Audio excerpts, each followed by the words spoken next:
ಸುತ್ತೂರಿನ ಮಠದಲ್ಲಿ ಬಸವಣ್ಣನವರಿಗೆ ಗುರುಗಳೇ ಆಗವರೇ.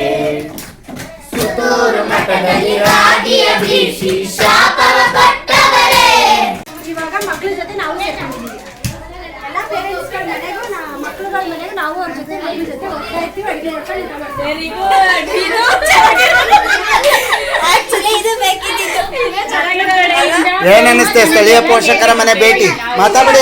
ನಮಗಂತೂ ತುಂಬಾ ಖುಷಿ ಆಯ್ತು. ಮತ್ತೆ ಇದೆಲ್ಲ ಮುಗಿದ್ಮೇಲೆ ಮತ್ತೆ ಇನ್ನೊಂದು ಕೋಟ ಶುರು ಮಾಡೋಣ ಅಂತ ಅನ್ಕೊಂಡಿದೀವಿ. ನಮಗೆ ನಾವು ರಿಲೇಷನ್ಗಳೆಲ್ಲ ಸೇರ್ಕೊಂಡು ಹಬ್ಬ ಮಾಡ್ತೀವಲ್ಲ, ಅದು ಅಷ್ಟು ಇಂಟ್ರೆಸ್ಟ್ ಆಗಿರ್ಲಿಲ್ಲ. ನಮಗೆ ತುಂಬಾ ಖುಷಿ ಕೊಟ್ಟಿದ್ದು ಅಂದ್ರೆ ಸ್ಥಳೀಯ ಪೋಷಕರ ಮನೆ ಭೇಟಿ. ಅದು ತುಂಬಾ ಖುಷಿ ಕೊಟ್ಟಿದ್ದು. ಮಕ್ಕಳ ಜೊತೆ ಇದೀವಲ್ಲ, ಅದು ಖುಷಿ ಆಯ್ತು. ಅವ್ರ ಜೊತೆ ಒಟ್ಟಿಗೆ ಕೂತು ಮಾತಾಡೋದು, ಊಟ ಮಾಡೋದು, ಇದೆಲ್ಲ ಖುಷಿ ಆಯ್ತು. ಹಂಗಾಗಿ ಇನ್ನೊಂದ್ಸಲ ನೆಕ್ಸ್ಟ್ ಬ್ಯಾಚಿಗೆ ಮತ್ತೆ ಬರ್ಬೇಕು ಅಂತ ಎಲ್ಲಾರ್ಗು ಕೇಳ್ಕೊತಿದೀವಿ ಈಗಲೇ ಅಡ್ವಾನ್ಸ್ ಆಗಿ.